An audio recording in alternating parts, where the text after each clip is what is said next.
Let's get to Optus Stadium now, where Carlton got the job done early against West Coast. They led by 40-odd points at quarter time. Andrew McQualter, Eagles coach, keeping his message short and sharp at the first change. Andrew, what was the gist of your quarter time message? We were pathetic in the contest. So that was Andrew McQualter. They were minus 20 for contested possessions at quarter time. Their effort and intensity in that first term was just so below par. Yeah, so if we have a look at some of the goals that they kicked, how many of these could have been prevented by a better effort in the contest? I'm going to say all of them.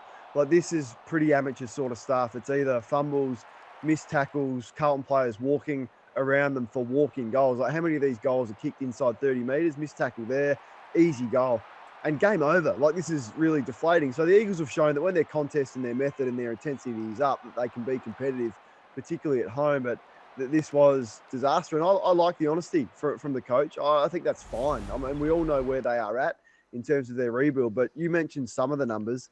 Contested possession minus 20, you mentioned, but 24 entries to 10 in one quarter alone, 11 scoring shots to 2. The ground ball gets every sort of physical aspect of the game. They were absolutely smacked. So it was pathetic, and I've got no problem with the coach not trying to sugarcoat that. Harley Reid was someone that stood up in the first half when a lot of West Coast players were down, but one moment of frustration here with Lockie Fogarty. Do you think he'll have anything to worry about from a match review perspective here? No, I don't. I mean, you can see it there. I mean, it was more so a flinch reaction to me. If anything, at worst, it's a fine. I don't think the contact was significant enough to even be thinking about missing a week for that.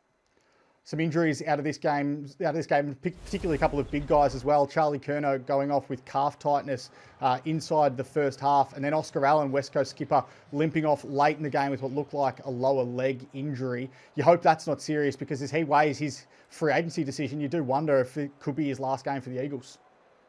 Yeah, there's no doubt about that. And when you go down, when there's no one around you, then that is, reason to panic late in the game for Oscar Allen, who has a long injury history. And you think that, that's the reason that the Eagles have been very reluctant to offer him a long-term deal. And that's the reason he has held out on his contract, or one of those reasons. So justified for the Eagles to do that and be very responsible list management decision to have a player as good as he is, that's had an injury history, and not willing to sign him long-term. You wonder now about the clubs that he's looking to go to. Do they have any second thoughts, depending on how serious this injury is? And we haven't had an update on that yet. But, yeah, thoughts to particularly Oscar Allen. I think Charlie Curnow with that calf tightness, that was more precautionary and a smart management move from Michael Voss and the Blues.